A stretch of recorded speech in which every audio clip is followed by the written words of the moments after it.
Thank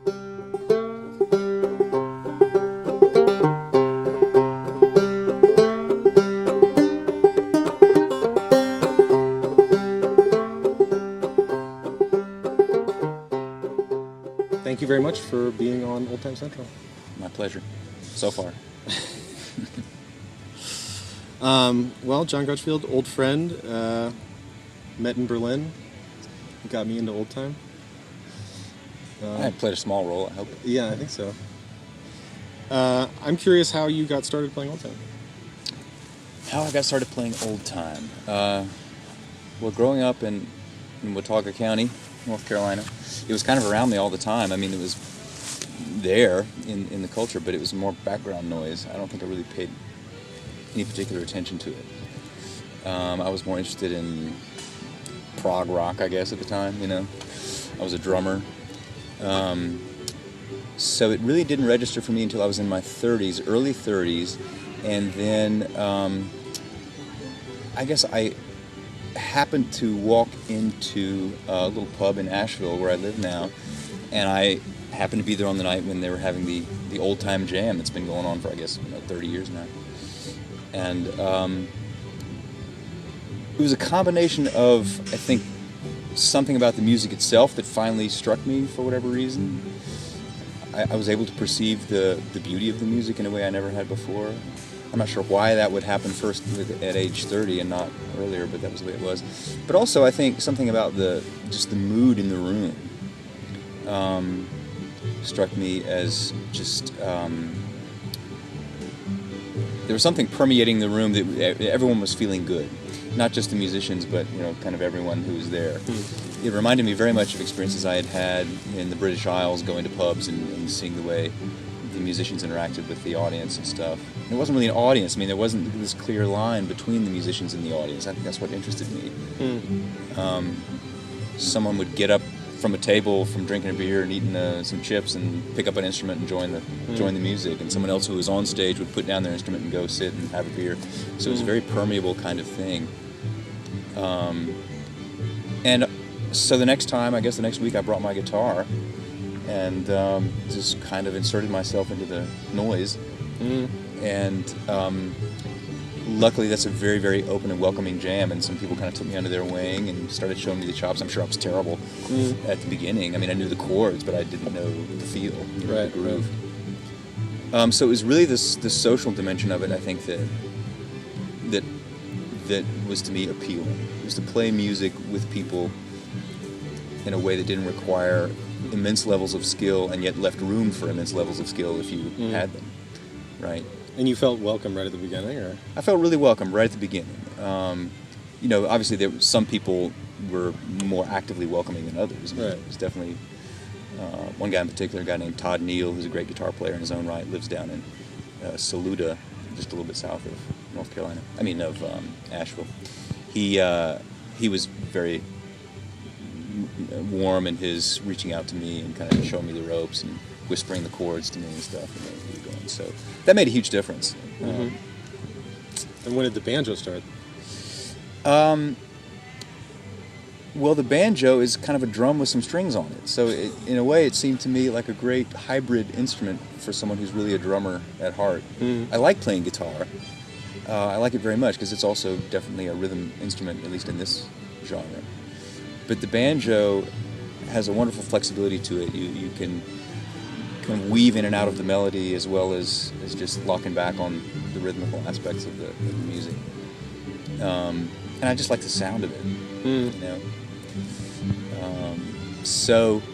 and luckily there's some great banjo players in that Jack of the Wood jam, and so I got to hear really awesome banjo playing.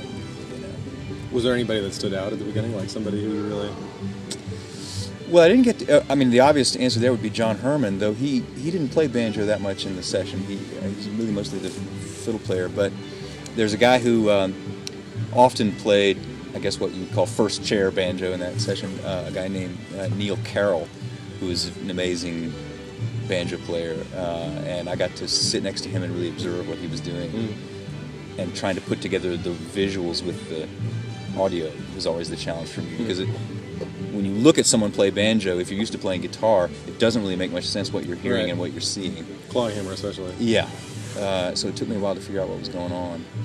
And after that, I had one lesson, and from there, it's just been kind of self-taught, but with a lot of opportunities to observe and ask questions and stuff from people who know a lot.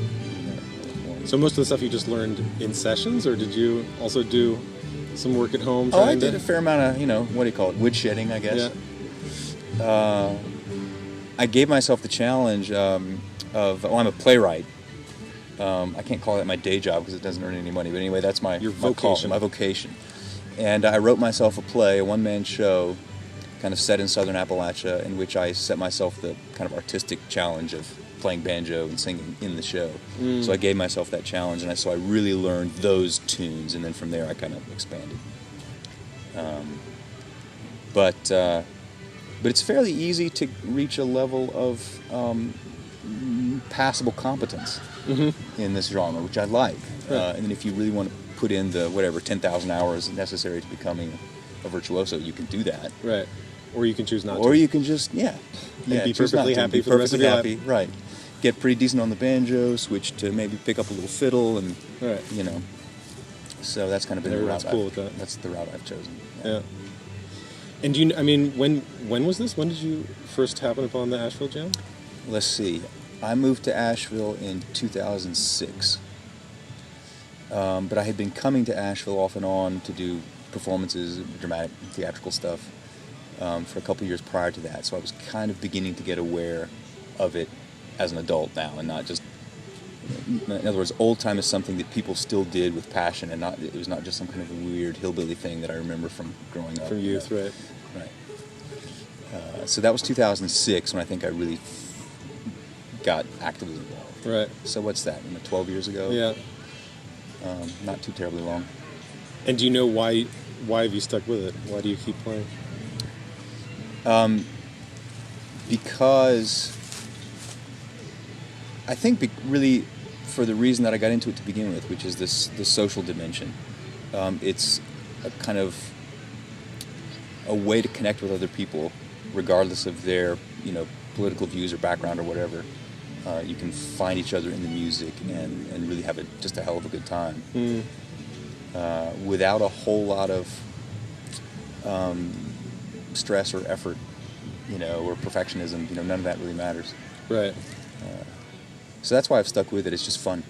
Right. I guess would be the simple answer. Uh-huh. And your second Clifftop now? My second Clifftop.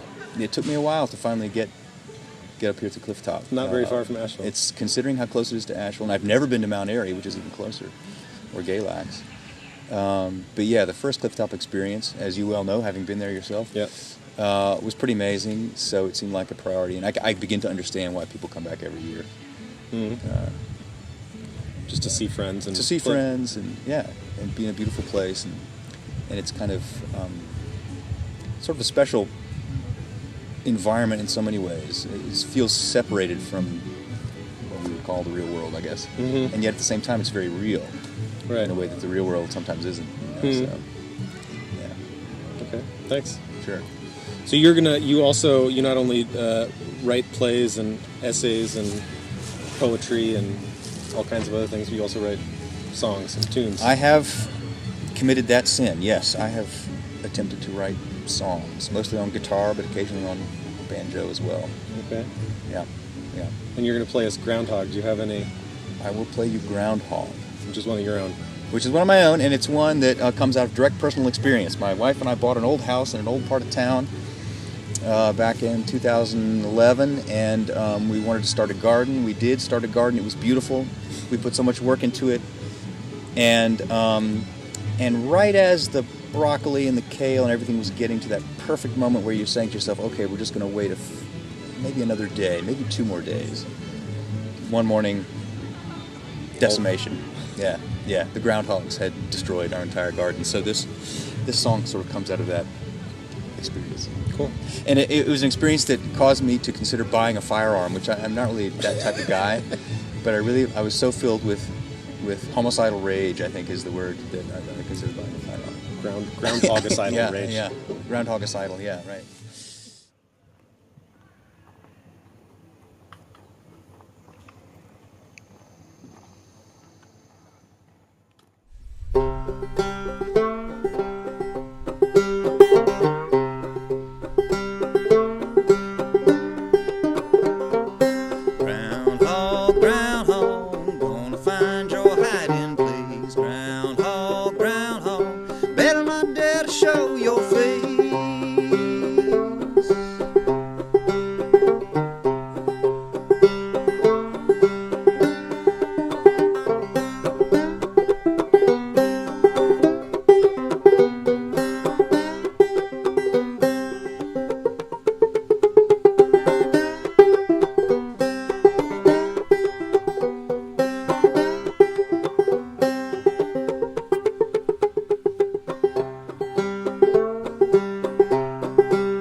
playing slow on the banjo is difficult for me. It requires actual skill. So yeah, it's a modal tune. So I'm in open C, well, double C tuning. C, two C's here. So basically most of the notes are in this modal range, kind of on the third, what would be the third fret if you had frets, right?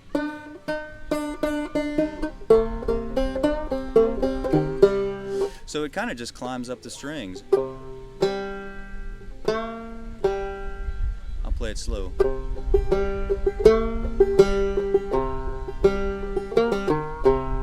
So that's the basic riff there. So really you're just using the middle finger coming up the strings there.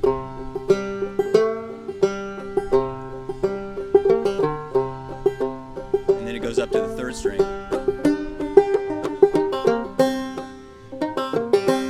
It's sort of a little frill. I'll play it the whole thing slowly.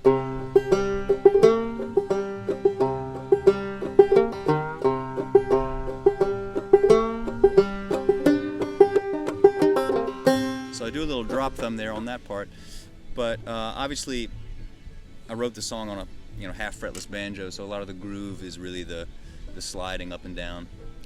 On a fretted banjo, I'm not sure it would sound well, it would sound different. So that's the A part.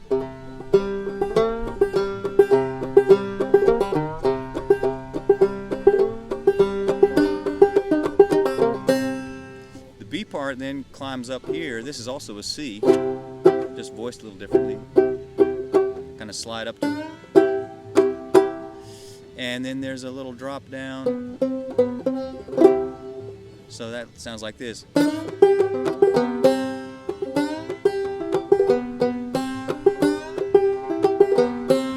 And then I have a little kind of walkie walk down. I don't know what else to call it. Sort of chromatic descension there to back into the riff. So the B part all together. Let's see. Let's see.